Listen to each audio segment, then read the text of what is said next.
Okay, Abby. You've been hit by juju. You've been struck by juju. A smooth criminal. Hey, everyone. I got myself into this whole Michael Jackson thing. You know, that was one thing I did mention in the last review. On my last review of Doctor Who. You see, I mean, you know, everybody knows Doctor Who is my favorite sci-fi series of all time. And if you haven't seen my Doctor Who review, you should stop this video and go back and find my video and watch it. I'll wait.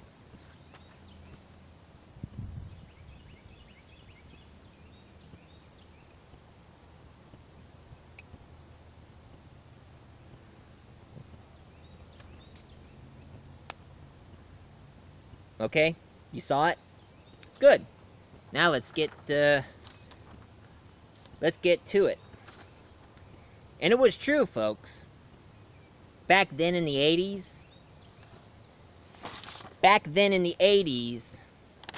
Paramount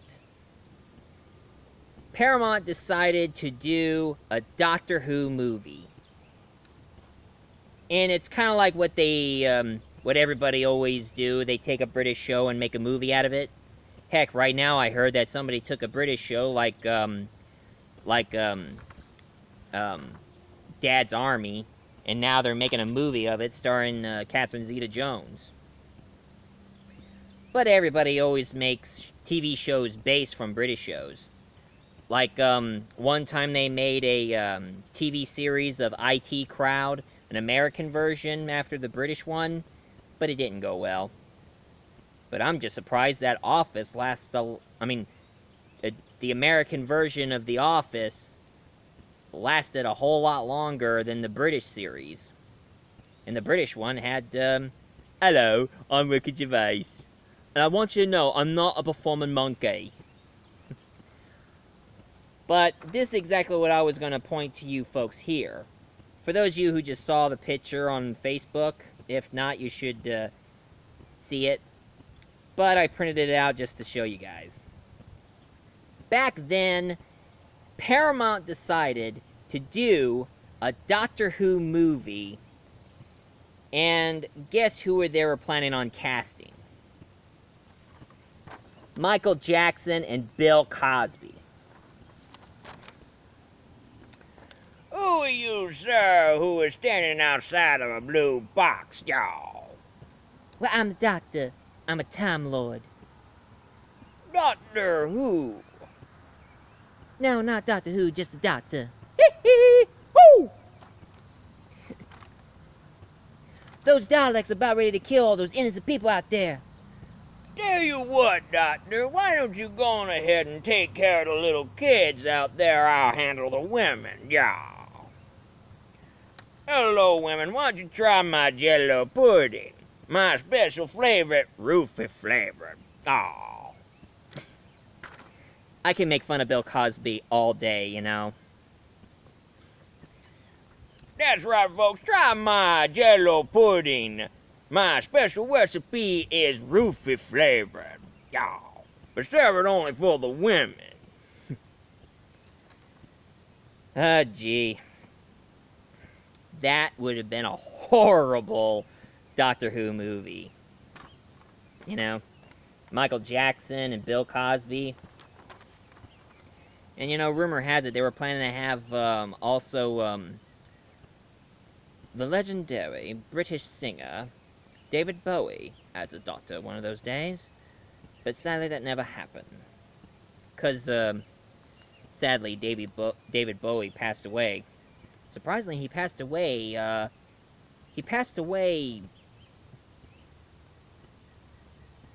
did my Labyrinth review before he passed away, and I was getting a little freaked out about it. But if David Bowie ever played a doctor, he would have been pretty dang good. But But as Michael Jackson as the Doctor, no. No. Him as the Doctor, no way. Heck, he wouldn't even do a British accent. And the only movies I ever remember him in, well, he did that one movie, Moonwalk. It was just a bunch of music videos. That's about it. And of course, that short scene where he turned into a robot and battling against Joe Pesci as a drug lord. Are you serious about this? I am Joe freaking Pesci, and I'm trying to rule the world by becoming a freaking drug dealer, but freaking Michael Jackson had to freak it up. And sorry for saying freak, it's just I can't cuss in this show. I'm sorry. I mean, I know other reviewers cusses, but I can't. Wait a minute, maybe I could try. Well, like that one time that no good son of a... You know, is where I had to go running in front of me, and I always had to tell him what a you no good... Run right straight up. Up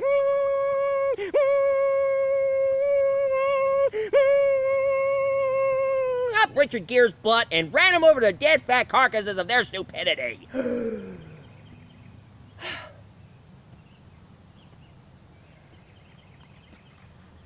Let me guess. I've been censored, have I?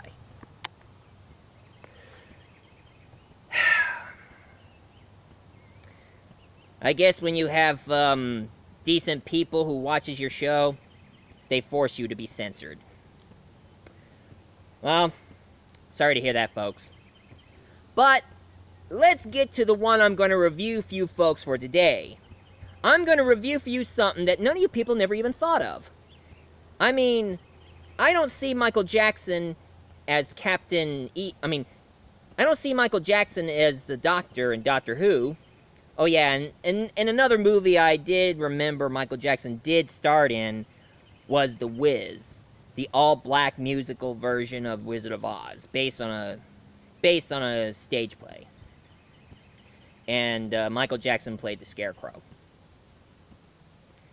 But there was another sci-fi movie that Michael Jackson did got himself involved to. It was made back in the 90s. You see, Michael Jackson loved Disney. Disney was his favorite theme park in the whole wide world. And since Michael Jackson was a really big celebrity, that's right, Michael Jackson always loved Disney. Come on! Hee-hee! Woo! So, all of a sudden, they decided to do a short Michael Jackson movie. It was only like 17 minutes. And it was produced by George Lucas, the same guy who did Star Wars. Directed by Francis Ford Coppola, the guy who did The Godfather, his version of Bram Stoker's Dracula, and Apocalypse Now. And the sci-fi movie I'm going to review for you today from Walt Disney is Michael Jackson, Captain EO. Now, to be honest to you folks, I never been to Disney. It's true. I never went to Disney at all.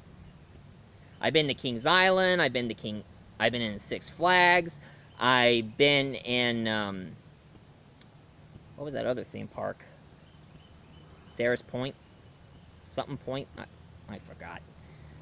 But I never went to Disneyland, and I also never been in Universal. Actually, between you and me, I'd rather go to Universal than Disney. But if I ever decided, I would like to go to Disneyland, you know, just for kicks. But I'd rather go to Universal than Disney. But anyway, and Captain EO here, it was actually a 7-minute move. It was about a 17-minute movie, a sci-fi movie, and it was made to be a 3D theater ride. So all you're going to be doing is just sitting on the chair, putting on the glasses. And that came out until the 90s. And that continued on in that movie continued on in the 80s and 90s in the Walt Disney Theater. Until I heard about Michael Jackson's scandal, it decided to remove Captain EO out of the theater in Walt Disney. And it was replaced to Honey, I Shrunk the Audience. A theme park version of Disney I Shrunk the Kids. But after that went gone, they kept on doing like sneak peek of all Disney movies on that theater. Until about 2009, Michael Jackson passed away. The legendary king of pop passed away. And honoring the tribute, Disney decided to bring the theater back. Now, how the story goes, you'll be surprised. Captain EO is supposed to be the space hero traveling through space in the stars. And now he's infamous because he did a few things that they didn't mention. So calling him infamous is more like a MacGuffin thing. If you don't know what a MacGuffin is, it means something, they mention it in the movie, and then they stop mentioning it and just completely ignored it. That's what a MacGuffin is. And surprisingly, in the story, there's a spaceship fluing in the stars, and it was controlled by a couple of Muppets. There's a two-headed, fuzzy, I don't know what the heck they were.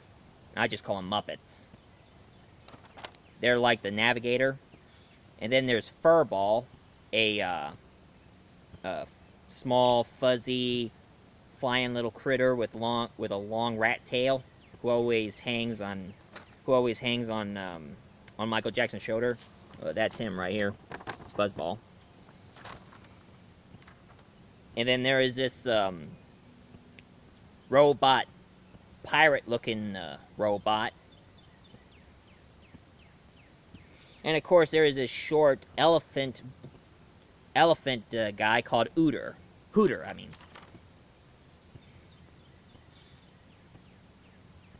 And as it turns out, they got a message from the comm, and it was a Commander Bog, played by Dick Shawn. And if you don't know who Dick Shawn is, if you've seen Mad World, he's the guy in the blue underwear dancing with the girl in the bikini while the music's playing and ignoring the phone ringing. Anyway, Commander Blog starts telling Michael Jackson that he needs to go to this one planet that they land their beacon in. Hang on a sec. Tell him to find the beacon in that one planet, and it turns out that there was a leader who lives in that planet, and Commander Blog is telling Michael Jackson, or Captain EO, telling him to give him this special gift, and if he succeeded in this mission, they might be able to redeem him from being infamous. So Michael Jackson said, "We're going in." We're going in? In that voice, I mean, he doesn't have the kind of voice to be a space captain. I mean, you can be having the Captain James C. Kirk voice, or the Captain Jean-Luc Picard, or Commander Sisko, or Captain Janeway, or Captain Archer. But with a voice like Michael Jackson, "Hi there, I'm the captain of the ship." No. Anyway, they crash-landed into the planet, and he found the beacon. And as him and his crew explored the area, it's like a huge, giant junkyard. Until they were apprehended by these Borg-looking aliens. And for those of you who don't know what a Borg is, you better watch Star Trek. And then they came to see their supreme leader, played by, hard to pronounce her name. Angelissa Huston. Anjelica Huston.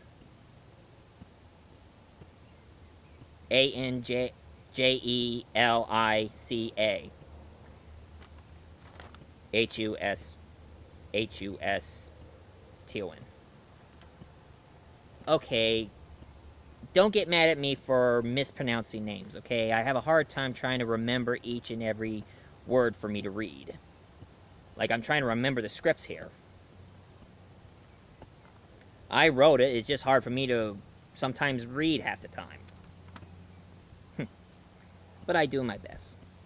Anyway, and the way that this Supreme Leader... Oh. This is what she looks like in this movie. Right here. And that's her. She kind of looks like a board crane filled with junk all over. With a Cleon forehead. And going like, "You think I'm beautiful." So Michael Jackson decided to defeat her by giving her the special gift of song. And then it comes that famous song in the movie, "We're Here to Change the World."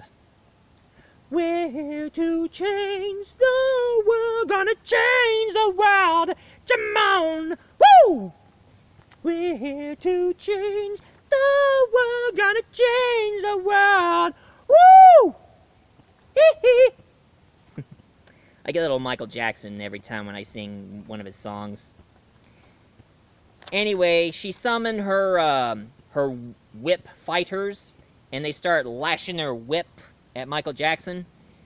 But of course, Fuzzball tied the knot on their whip, and then they hit. Hold my calls, will ya? Anyway, to make a... hang on a second, will ya? It's nothing. Anyway, back to the thing. He finally changed those whip fighters back to normal. He starts shooting... Michael Jackson, Captain EO, or however you're going to call him, starts shooting lasers out of his hands, and all of the Queen's... all of the Supreme Leader's troops starts turning normal. And all of a sudden, he starts flying in that movie. And then he shoots his beam right at her, and she finally turned to normal. And then she tells Michael Jackson thank you, and turned her entire junkyard planet into a mystical forest. So now everybody starts dancing, while Michael Jackson, Captain EO, and his alien troops decided to leave, but they couldn't leave except playing one more song. You're just another part of me. Hee-hee! Woo!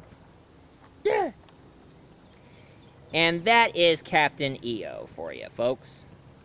So, for any of you who never went to Disneyland and saw it in theaters, I should say you should find the video on YouTube. You can easily find it. Just type down Disney's Michael Jackson Captain EO. Check this movie out, and you'll see what I'm talking about. And that is the only sci-fi thing that Michael Jackson ever got himself into. But all is not lost. To show my respects to Michael Jackson, I'm going to do something very special. You see, I don't hate Michael Jackson. I don't like what he did, but I always love his music. Heck, you hear me keep singing his song and all, so I'm going to do this as a tribute to Michael Jackson. So, give me a moment. What's that? Oh. Due to technical difficulties, I can't. They had something to play the music, but sadly it just won't work. It stops working all of a sudden, being a real pain. So, sadly,